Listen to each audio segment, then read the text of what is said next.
Hello and good morning, everyone. Once again, this is me, a humble non-native ESL and IELTS trainer.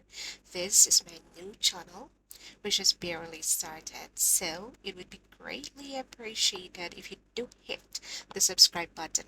By doing so, you can help get this video reach those who probably need guidance in taking the IELTS test and awarely that person can be anyone you know or even a loved one who needs to meet a certain band score to be able to migrate or to study abroad. So let's get started. This video is the second part of what we had yesterday. Remember, yesterday we talked about how to write the introduction paragraph and the first body paragraph. And this has particularly something to do with the cause and effect essay. I have to emphasize this because there are several essay types that you might encounter during the IELTS test, and that's part two or task two of the exam. When we talk about task two, both the academic and the general test takers would be having the same thing, which is still an essay. It's only in the first part that they get to do something which is different from the other.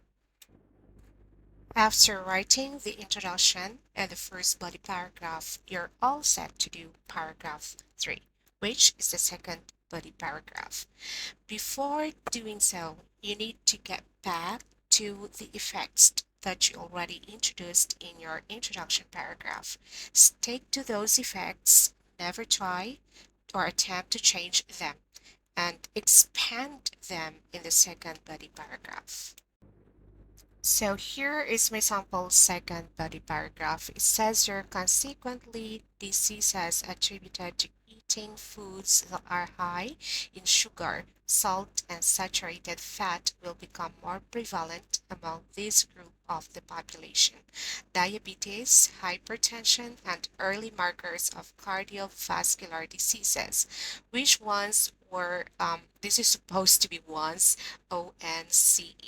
Sorry, that's a typographical error, were only attributed to adults are now a few of the many possible illnesses that can be contracted by them. In the United States alone, the condition of being overweight is 50% in children. Um, yeah, so it really pays if you have read something or come across the topic probably in one of your readings or one of those instances that you have browsed the news. Okay.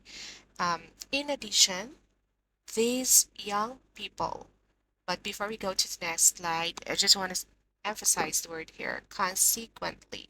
So try to make use of this, okay? Because these are linking words that would link or connect the ideas of your essay. Um, Also, try to um, give an example whenever possible because that's the easiest way to expand a topic. Okay, but if you're good at expanding without giving an example, then it would not be needed. But as I always tell those who take the exam, it would be best to give an example. But instead of saying, for instance, here, I just said, in the United States alone, the condition of being overweight is 50% in children. Now, you have to be very careful not to go away from the topic because that can easily happen. So your sentences should be linked to each other. You cannot introduce about illnesses and suddenly talk about what the government can do about it because that in the first place is not being asked in the question. And that actually is a separate and a different essay type, which is the cause and the solution essay.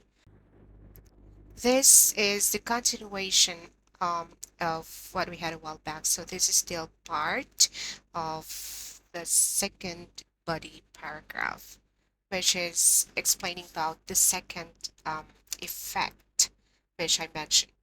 Now, um, after that, you can go to the conclusion paragraph.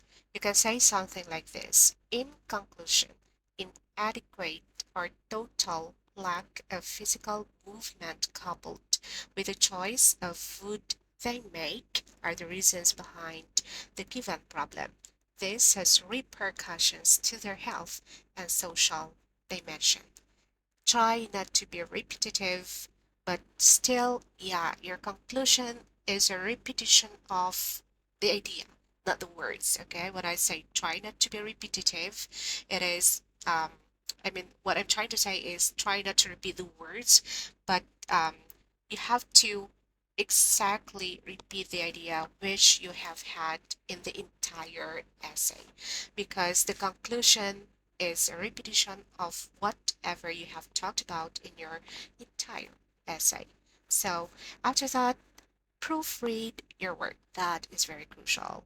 As I told you in the previous video, you should leave like 10 minutes and try to find out if you have added the following elements. Um, although I still have to do that, but what I did was just to present you the probable things that you may include in your task too. But proofreading, it's not yet done, and that is something that you need to do like 10 minutes before your session or test session expires in writing. So have you added passive sentences? Have you tried using varied tenses and perfect tenses? Have you used different sentence structures? Did you leave a space after each paragraph? Is it at least 250 words? You can go beyond but never below 250 words. Are there collocations used? So thank you for watching, and once again, please do subscribe.